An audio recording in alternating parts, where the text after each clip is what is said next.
Yerusalem itu daerah pendudukannya. Jadi bukan kayak di Indonesia di kita orang Palestina dijajah, Yerusalem dijajah, bukan. Karena memang sejarah begitu, mereka kalah perang 2 kali dan itu didudukin oleh Israel. Jadi pesan yang mau saya sampaikan adalah jangan percaya saya, tolong jangan percaya saya, jangan percaya berita, tapi jangan juga jadi bodoh, percaya hoax, percaya teori konspirasi, percaya pada media-media mainstream. Tapi cari sendiri, jangan kita information bias namanya. Kita hanya mencari berita yang kita suka. Kita cari berita yang benar-benar dari kedua belah pihak.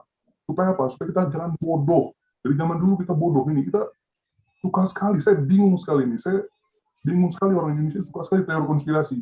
Walaupun Pak Jenderal dia nggak percaya, tapi teori konspirasi itu mendarah daging dalam diri kita. Jadi please, tolong. Orang Indonesia, siapapun apapun agamanya, cari berita yang utuh benar-benar kedua belah pihak. Jadi jangan satu sisi aja. Nah, jadi jangan cuma berita bilang kayak gini, ya, anak-anak terbunuh ini terbunuh. Tapi oh iya ini pengkhianat ini, pembunuhnya ini, Israel jahat. Tapi cari beritanya, kenapa demikian, kenapa begitu, akar masalahnya apa, cari sendiri, jangan malas. Itu aja Pak Paul. Saya kira saya tadi sampai lupa menyebutkan apa namanya salam damai sejahtera buat kita semua. Gara-gara saya ikut jadi marah, jadi ikut emosi, saking bosannya gitu, saking seneknya saya dengan kita yang cinta hoax, cinta teori konspirasi dan nggak mau mencari kebenaran. Demikian Pak Palu, salam damai sejahtera buat kita semua. Iya. Iya, Pak Paul. Ya, silakan. Ini sudah agak tenang. Ya. Saya agak ke belakang. Iya. Memang musimnya sehingga kita tidak bisa menghindari. Nggak apa-apa. Karena di luar masih ya gemuruh kecil-kecil lah. Nah, Pak Paul, yang pertama saya menanggapi tentang Palestina. Jadi sudah 15 tahun yang lalu saya simpan kebenaran itu sampai sekarang terus berkecamuk. Bahkan mungkin tadi Bapak sebelum saya, teman-teman juga bicara, itu udah ribuan tahun. Iya tuh. Tapi khusus 48 sampai sekarang itu memang cukup keras kita mendapatkannya. Maksudnya, sengaja Liga Arab itu memakai satu Lebanon ini, Palestina ini sebagai boneka untuk menunjukkan kejahatan Israel. Jadi dunia supaya tahu bahwa Israel itu jahat. Jadi mereka dibuat menderita, tidak akan dimerdekakan. Nah, sesama negara Arab tidak dimerdekakan, lucu tuh. Jadi kalau dia dimerdekakan, otomatis hak Israel akan naik, yaitu merdeka juga. Jadi politik mereka menggunakan Palestina sebagai boneka untuk menyatakan dunia bahwa Israel jahat. Jadi kalau lukanya di Palestina dibiarkan, orang diobati. Justru tadi Pak Endro malah kasihan. Perang hati, diberi makan, diberi listrik, diberi air, bahkan obat loh Pak. Ya, Indonesia kirim ambulan gayanya. Ya silakan. Tapi Israel keluarkan obat juga. Apalagi cerita dahulu-dahulu orang sakit ke Israel berobatnya, orang Palestina berobatnya ke Israel sembuh. Penjara tadi Bu Lesio juga bilang orang-orang di Israel di penjara gemuk-gemuk. Kalau di sana mati kurus. Jadi itu Pak kenyataannya memang itu tidak bisa. Kalau dia memang Arab mengakui Palestina merdeka jadi negara. Sekali lagi Israel tuntut dunia, tuntut mereka. Akui saya sebagai negara yang merdeka. Nah, itu sulit itu. Tapi Palestina ini sudah merdeka, Pak. Iya, tapi Israel belum diakui sah dari Liga Arab. Gitu. Tapi Israel sudah diakui PBB. Nah, untuk itu buah daripada Israel merdeka itu PBB sudah merestui. Nah, yang kedua mengenai pertanyaan. Saya 1 minggu ini merenung ketika membaca ulang Keluaran 1, Pak Paul.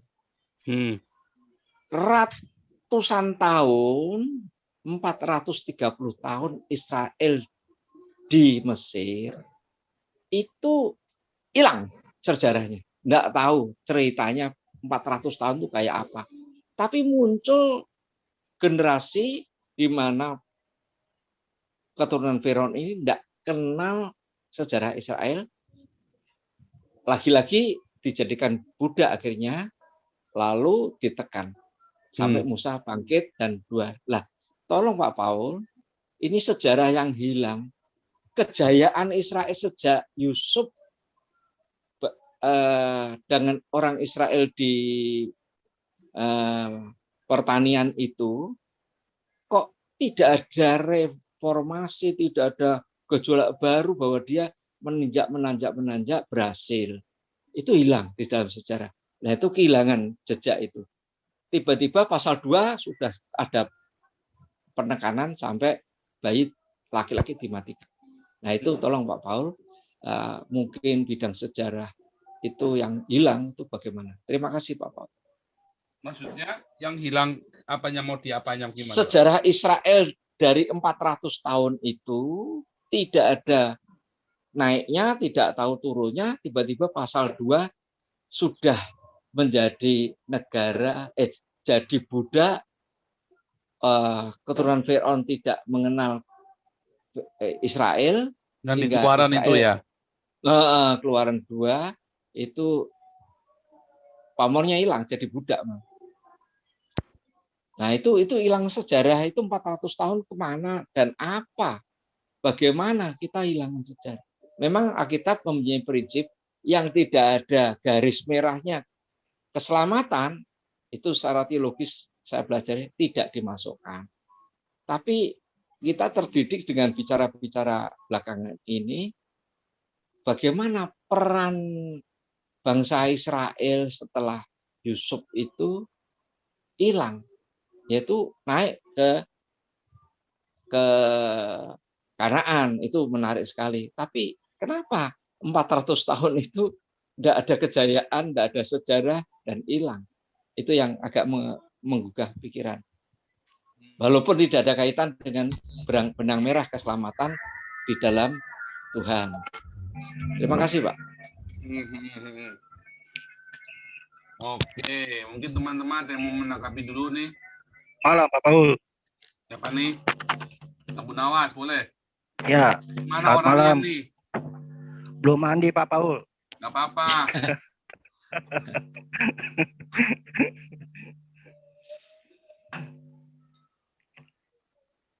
Sebentar.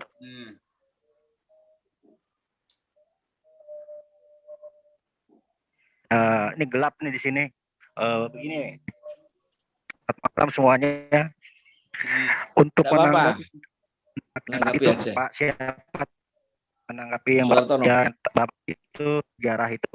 Ya, saya pernah baca sekilas ya waktu saya masih remaja itu. Bukunya masih ada itu. Bukunya masih ada di rumah orang tua saya. Ya. Nanti saya coba tanya, itu bukunya ada, ya kan? Saya pernah baca itu waktu saya masih sekolah SMP, saya pernah baca itu karena di keluarga saya kan memang kita diwajibkan untuk baca-baca yang seperti itu. Nah, coba tanya ke orang tua saya, ada itu.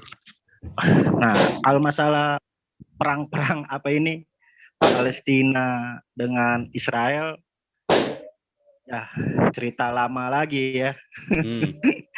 Selalu di framing aja kan. Nah, intinya kalau buat saya pribadi itu nggak akan selesai, ya kan? Itu nggak akan selesai. Perang itu nggak akan selesai, ya kan? Bahkan ada di Wahyu juga kan sampai Armageddon, ya kan? Seperti itu. Nah, mungkin kalau untuk berita yang saat ini sesuai judul hanya itu. Saya ingin bertanya sama Pak Paul nih Pak, mengenai firman aja nih. Dalam Wahyu 13, ya, Wahyu 13 itu diceritakan di situ singkatnya bahwa Tuhan Yesus itu dia membasuh kaki, Pak ya. Dia membasuh kaki murid-muridnya, dan di situ ada kalimat, jika engkau mengangkat, ya, Yohanes 13 Pak, Yohanes 13. Yesus membasuh kaki murid-muridnya. Dan di situ Jika engkau menganggap aku guru atau Tuhan atau guru dan Tuhan, maka lakukanlah apa yang telah kulakukan. Itu kewajiban dan itu menjadi teladan yang harus kamu lakukan. Nah, mungkin saudara-saudara yang hadir di Zoom ini boleh buka Alkitabnya biar tidak salah ya, di Wahyu 13 itu. Yohanes 13 itu. Nah, pertanyaan saya sudah sering masuk gereja satu ke gereja satu ke gereja satu ke gereja satu ke gereja